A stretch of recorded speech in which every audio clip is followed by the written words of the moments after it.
Assalamualaikum warahmatullahi wabarakatuh. Kami dari kelompok 8, Waalaikumsalam. tentang cybercrime and cyber law dengan studi kasus pembobolan situs KPU pada tahun 2004.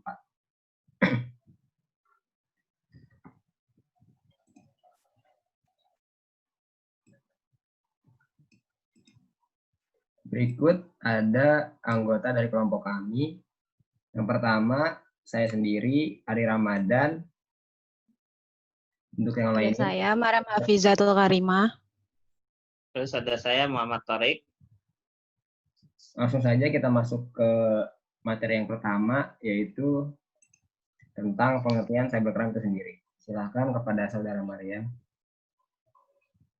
Yang pertama ada pendahuluan.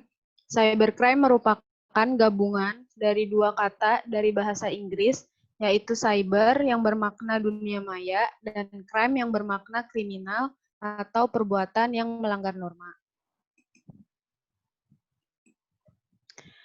Cyber law menurut Sunarto adalah upaya untuk melindungi secara hukum yang berkaitan dengan dunia maya atau internet.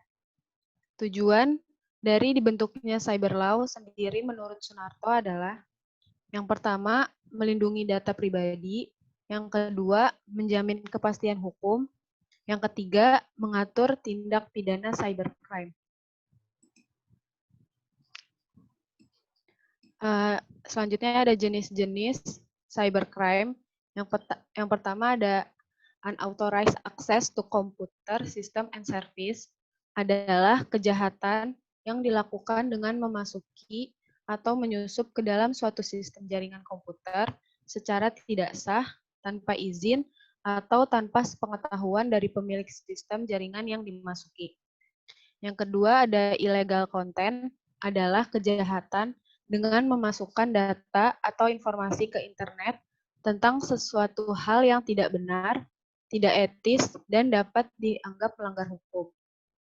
Yang ketiga, ada data forgery, adalah kejahatan dengan memalsukan data pada dokumen-dokumen penting yang tersimpan sebagai scriptless dokumen melalui internet.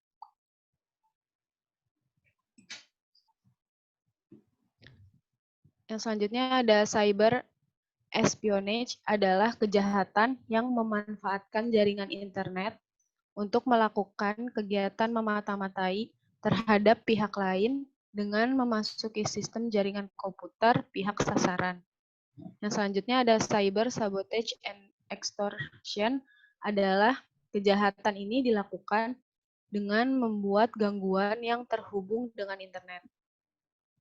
Yang selanjutnya ada offense against intellectual property, adalah kejahatan ini ditunjukkan terhadap hak atas kekayaan intelektual yang dimiliki pihak lain di internet. Yang terakhir ada infringements of privacy, adalah kejahatan ini ditunjukkan terhadap informasi seseorang yang merupakan hal sangat pribadi dan rahasia. Berikutnya ada studi kasusnya, yaitu yang sudah tadi di awal diberitahu, itu studi kasus tentang pembobolan situs KPU pada tahun 2004. Kasus ini dapat termasuk ke dalam jenis cybercrime yang pertama, yaitu unauthorized access to computer system and service. Jadi kegiatan itu dilakukan dengan memasuki atau menyusup ke dalam suatu sistem jaringan komputer secara tidak sah atau tanpa izin dari yang mempunyai jaringan. Berikut laporan berita lengkapnya dikutip dari liputan6.com. Jadi pelakunya itu hacker bernama Dani Firmansyah, ditangkap tim reserse cybercrime kepolisian daerah Metro Jaya di kantornya sendiri di Jalan Medan, Merdeka Selatan, Jakarta Pusat, Kamis pekan silam. Dani mengaku perbuatan merusak fasilitas keamanan Komisi Pemilihan Umum itu yang senilai 152 miliar hanya sekedar iseng. Dia juga ingin membuktikan kepada KPU bahwa sebenarnya sistem informasi KPU itu belum aman. Demikian dijelaskan kepada Kepala Polda Metro Jaya Inspektur Jenderal Polisi Makbul Padmanega di Jakarta. Makbul mengatakan Dani melakukan tindakan tersebut sendirian dan tidak ada muatan politis sama sekali. Tapi akibat perbuatannya, lelaki yang sehari-hari bekerja di PT Dana Karsa Jakarta ini diancam hukuman maksimal 6 tahun penjara. Berikut adalah kerugian yang terjadi dari pihak KPU-nya. Pelaku mengganti nama-nama partai yang ada di situs KPU menjadi nama-nama yang nyeleneh atau terdengar lucu, seperti Partai Ijo, Partai Jambu Biji, dan sebagainya.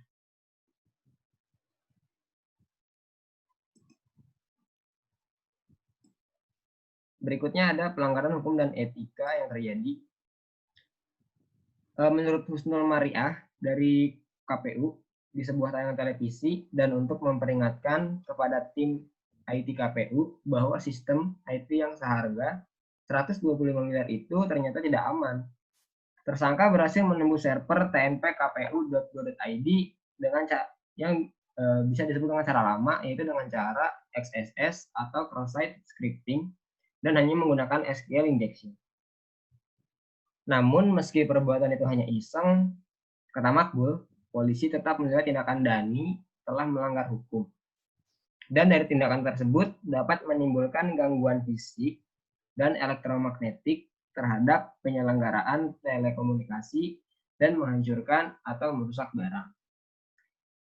Slide berikutnya akan membahas tentang analisa dari kelompok kami yang akan dijelaskan oleh Muhammad Thorik. Yang pertama untuk analisa hukum yang dilanggar pada tahun 2004, Undang-Undang Cybercrime belum tersusun.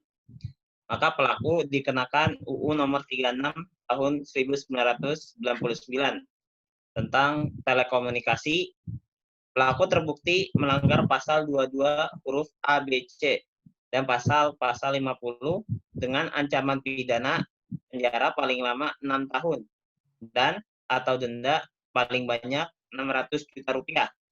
Nah, untuk pelakunya atau pihak yang terlibat, jenis kejahatannya tunggal pribadi. Tadi di berita disebutkan bahwasanya polisi mengatakan bahwa pelaku itu tunggal.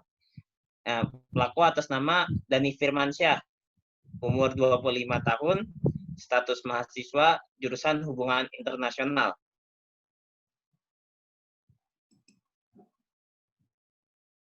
Nah, untuk motifnya nih. Pertama, pengakuan tersangka atas tindakannya termotivasi atas pernyataan Ketua Kelompok Kerja TI yang ditayangkan di sebuah stasiun televisi yang mengakui bahwa sistem TI yang diterapkan untuk mengelola pemilu memiliki keamanan yang baik dan tidak dapat ditembus atau dibobol oleh hacker karena dibangun dengan biaya yang sangat mahal, yaitu dengan kisaran 125 miliar rupiah. Yang kedua, untuk menunjukkan bahwa kinerja KPU salah satu lembaga penting negara yang berperan dalam proses pemilihan pimpinan negara sangatlah buruk, terutama di bidang teknologi informasi. Terus yang menjadi korban di sini adalah pihak Komisi Pemilihan Umum atau KPU.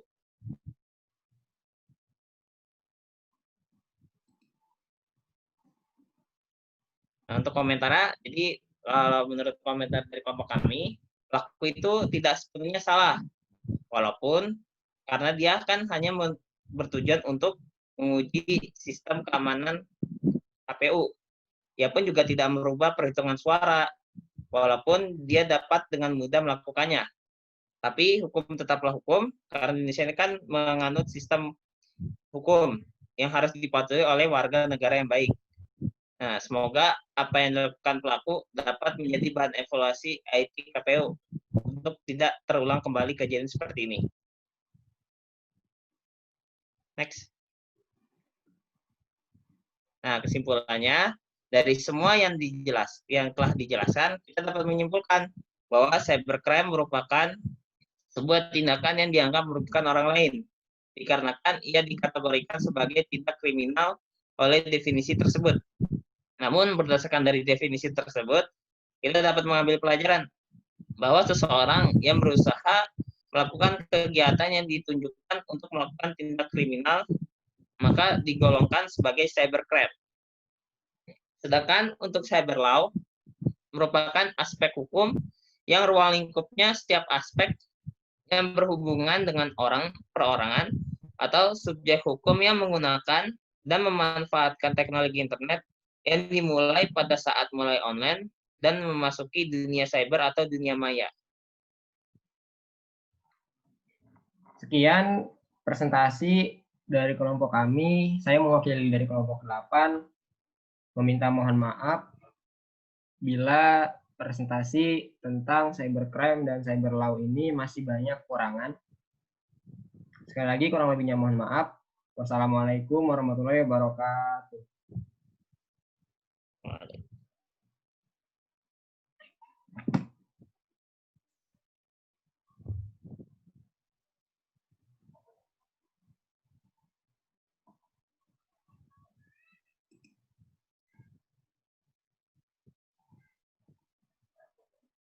Stop dulu recordnya. Kan biar lama. Kocak. Sama aja dipotong juga.